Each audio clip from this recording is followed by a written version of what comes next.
Hey everybody, Thomas Joseph here. Now it's that time of year, it's the holiday season, and a lot of you out there are going to be looking forward to that holiday roast. But some of you out there might be a little bit too intimidated by the process. Well, today I'm going to share with you some tricks and tips in creating a fabulous show-stopping holiday roast.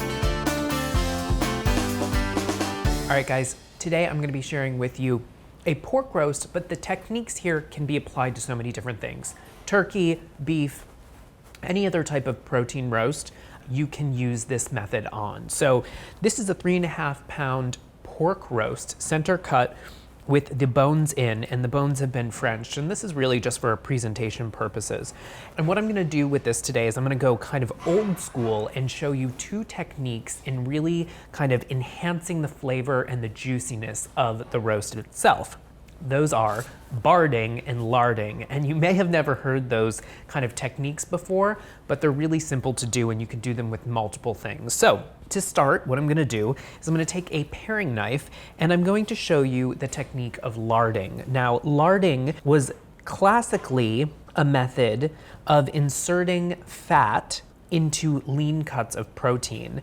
Now today, since I'm showing you two different techniques, larding and barding, I'm going to lard with garlic cloves instead of fat. Now, larding is typically done with a hollow needle that kind of inserts fat into the lean meat, and I'm using pork today, but again, another lean protein would be like turkey breast or chicken.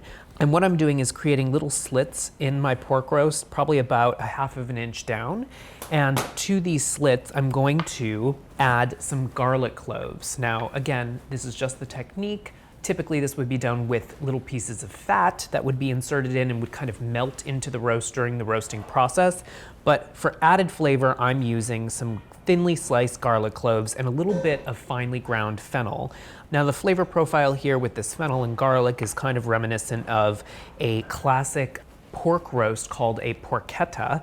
That is typically a pork loin that's butterflied and spread with lots of garlic, fennel pollen, herbs, and then it's kind of rolled up and covered in pork belly and tied up. And it has this wonderful, flavorful fenneliness to it, and it's quite delicious. So this is inspired by that. And whenever you're feeding a crowd, a good rule of thumb is about 8 ounces of meat per guest that you're having. Now, that might sway a little bit if you're using a roast that has bones in it, because that added weight is kind of inedible in a way, so you might want to kind of go up to that 12 ounce per person guide. Now I'm going to flip this guy over, and I'm going to repeat the process on the underside here as well. All right, so now the final step in this recipe is creating yet another little pocket for added flavor. So I'm going to take my sharp paring knife here, and I'm going to glide it kind of underneath where the bones are, these lovely Frenched bones. I'm going to go down about 2 inches in thickness here, just to create a little bit of a pocket. Again, since this is such a thick piece of lean meat, this added flavor will really be welcome here, and it also will help to kind of add a little bit of moisture to the meat during the cooking process. So I have a few cloves of garlic that are minced up, and this is gonna go right into this little pocket, as well as the leftover ground fennel. And really, guys, if you didn't want to use ground fennel seed, you could use, a little bit of lemon peel would be fantastic. Maybe some chopped up sage goes really well with pork. And I'm also going to just sprinkle a little bit of salt in this pocket and some pepper. This is then ready for us to do the second technique in kind of the classic roasting method, which is called barding. And barding is the technique of covering a lean piece of protein like this pork roast with fat. Now today, I'm using something that you probably have never seen before, and that is this. This is caul fat, and it's a specialty ingredient that you have to specially order, but you could certainly use bacon or pancetta. Those would be really great substitutes that you could find at your grocery store. So, caul fat, by the way, guys, it's a fatty membrane that actually lines the abdominal kind of cavity of different types of animals like pigs or sheep or even beef. And you need to spread it out a little bit into a nice even layer. And then what you're gonna do is I'm just gonna flip the roast kind of over on top of the caul fat here, and I'm gonna pull up the underside over, and really I'm just wrapping this pork roast in a thin layer of fat. And don't worry about this, you guys. You might say, well, is this how it's gonna look in the end? Is this how it's going to be when it's cooked? But nope, it won't be. What's gonna happen is it's going to melt into the pork. It's going to really help to like moisten the pork roast and keep it really delicious and tender. So rotate this over, and now we're ready for a really important part in creating a roast here, and that is trussing. Now, trussing is the technique of tying roasts so that they cook nice and evenly. So I have some butcher's twine here.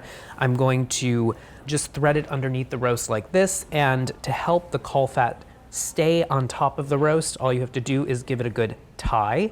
And you want to tie the twine here so that it's nice and snug, but it's not too tight. You don't want to compress this too much. You just want to create a nice uniform shape. So I'm going to do 2 pieces of butcher twine. And then I'm going to trim these guys. And then I'm also going to tie the roast the other way, crosswise, in between each of the bones.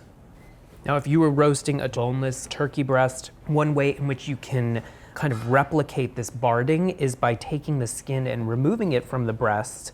You could stuff the breast with your favorite stuffing, and then you can take the skin and wrap it around the breast evenly and secure it with twine. And what that will do is it will create a nice golden brown skin to your turkey breast, and it will also keep it really nice and moist. So there's many different ways to kind of bard. This is just one of them, and it's a little bit of an old school method with the caul fat, but it's kind of fun to show you guys. So now what I'm gonna do is just season this up with a little bit of salt, and this is gonna hang out in the refrigerator overnight. Now this is kind of, you know, replicating that same technique that we use with a lot of bigger cuts of meat. It's kind of called a dry brine.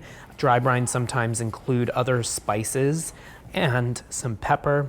And this seasoning will really penetrate into the meat overnight and give you a really flavorful roast. Now, if you had a bigger cut of meat, you might need to do this for a longer period of time. Sometimes it takes up to 2 or maybe even 3 days, depending on the size of your roast. But now this goes into the refrigerator overnight, and I'm gonna keep this uncovered, you guys, because what it's gonna do is it's gonna help dry out the skin, dry out that wonderful fat, and it's gonna create a wonderfully crisp kind of topping. So into the refrigerator. All right, guys, so this roast has been in the refrigerator overnight. You can see how things have really kind of dried out, and that's really perfect. You don't want any excess moisture in and around the roast, because what that's gonna do is it's gonna encourage steam, and steam isn't gonna give you that wonderful browning. So in the refrigerator overnight, dried is really best here. Now this has been out of the refrigerator for about 1 hour. Depending on the size of your roast, you might want it to be out of the refrigerator for maybe even 2 hours.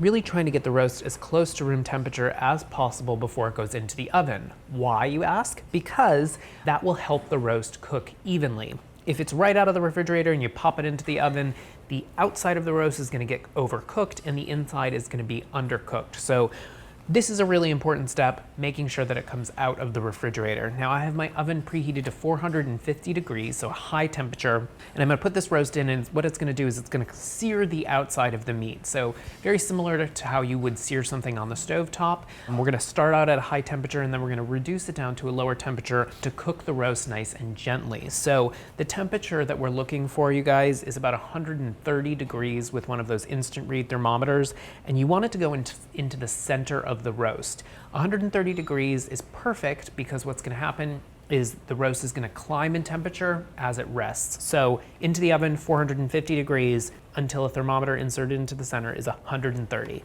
Here we go. All right, guys, the roast has been out of the oven for about 20 minutes, and that's an important step. You want to make sure that any big piece of meat that you're roasting is allowed to rest so that the juices kind of redistribute throughout the meat and they don't run out when you go to carve. Now, I'm going to just take a pair of kitchen scissors here, and I'm going to remove the twine that has been really great in keeping a nice, compact, uniform shape here for our roast. You can see that the fat that we put over the top and around the side of the roast has created a beautiful golden brown color and a nice crisp crust here.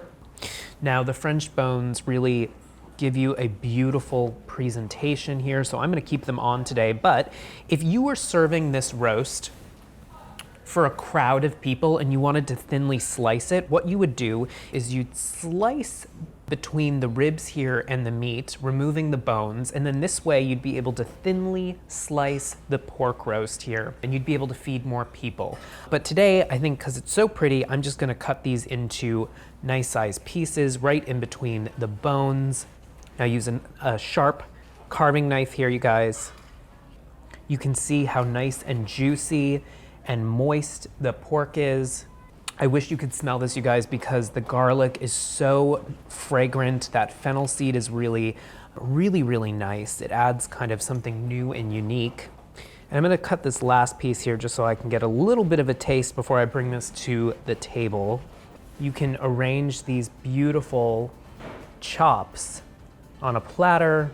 All of those wonderful brown bits that are in the bottom of your roasting pan, you could use to make a delicious sauce or gravy. That would be fantastic. Garnish up your platter. I have some rosemary, but you could use sage. You could put some lemons, whatever you feel would really dress this up nicely. And this little end piece here, I'm gonna give it a try, you guys. It's really moist, super flavorful from that seasoning overnight. And the outside has a nice kind of crisp crust to it because we use that technique of barding. Now, you guys, here's your holiday roast. Try out these tips and techniques and you will have a really successful holiday. As always, we love to hear from you, so reach out to us using the hashtag Kitchen Conundrums. Enjoy, guys. And as always, guys, click like and subscribe.